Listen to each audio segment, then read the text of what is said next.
एक दिन जंगल में शेर शेरनी अपने बच्चों को खेलते हुए छोड़ करके शिकार करने के लिए बहुत दूर चले गए।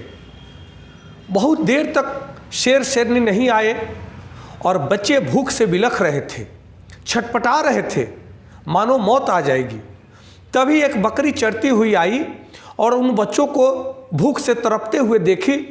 तब उस बकरी ने उन बच्चों को अपना दूध पिलाया और उन बच्चों ने बकरी का दूध पी करके फिर मस्त हो गए, फिर खेलने लगे।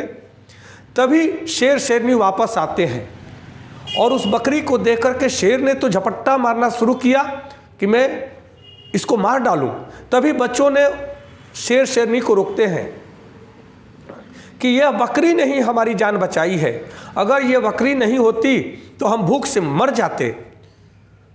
तब शेर को दया आ गई, शेरनी को दया आ गई और उन्होंने बकरी से कहा कि जाओ, तुमने हमारे बच्चों की जान बचाई है, हम तुम्हारा इस उपकार को कभी नहीं भूलेंगे और तुम्हें अब डरने की आवश्यकता नहीं है। तुम निर्भय होकर के इस जंगल में अपना खाओ पियो खेलो, हम तुम पर कोई प्रहार नहीं करेंगे। बकरी निर्भय होकर के खेल रही है, शेरों के साथ खेल रही है, कभी कभी शेरों के पीठ पर बैठ करके भी चलती है, पत्ते खाती है और निर्भय होकर के खेल रही है।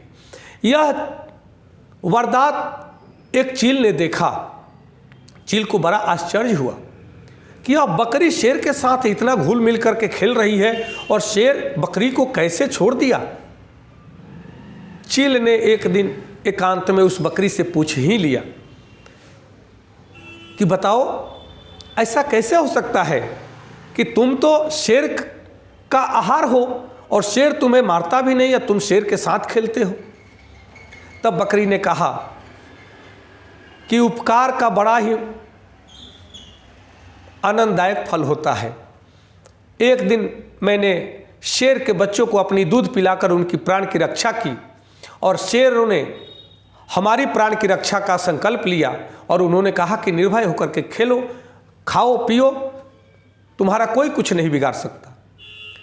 तब चील ने सोची कि चलो मैं भी जहाँ वक्त मिलेगा, जहाँ समय मिलेगा, वहाँ मैं उपकार करने का प्रयास करूँगी।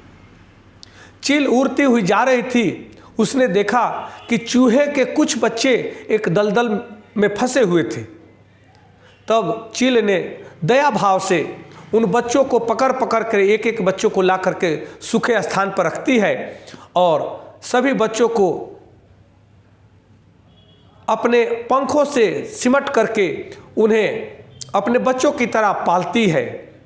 बच्चे ठंड से ठिठुर रहे थे, उसने अपनी पंखों से उन्हें ढक करके और गर्मी प्रदान करती है और उन बच्चों को ला ला करके कुछ खिलाती है और वैसे ही उन बच्चों को ढाप करके बैठी हुई है। कुछ दिनों के बाद जब चील ने कहा कि अब मेरा काम पूर्ण हुआ, मैं चलूं, तब उसने बच्चों को छोड़ करके जाने का फैसला किया और वह उड़ने का प्रयास करी। उड़ने का प्रयास करती है, वह आश्चर्य में पड़ जाती है कि जब तक चूहे के बच्चों ने उसके सारे पंख कुतूर चुके थे, अब वो उड़ नहीं सकती। वह घायल पक्षी, वह स्वयं पीड़ा से परेशान हो गई थी और वह चलती हुई जा रही थी, वहीं बकरी मिली। तब चील ने कहा कि बहन, तुमने तो उपकार किया, तो शेरों ने तुम्हारे साथ इतना अच्छा व्यवहार किया, मैंने भी उपकार किया और चूहे के बच्चों को मैंने उनकी प्राण रक्षा की और उनका लालन पालन किया, परंतु चूहों ने मेरे साथ ऐसा किया कि मेरे सारे पंख को तोड़ दिए और मेरा जीवन मृत्यु के कगार पर आ गया। यह तो उपकार का फल ऐसा नहीं होना चाहिए।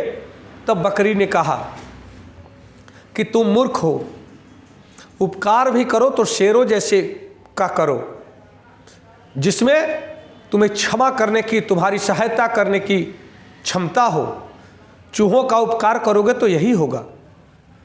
इसी प्रकार से लोग ऐसे हैं जो अच्छे लोग हैं, अच्छे व्यक्तित्व के लोग हैं, उनके ऊपर आपने एक भी उपकार किया, वो जीवन भर उपकार को भूलते नहीं।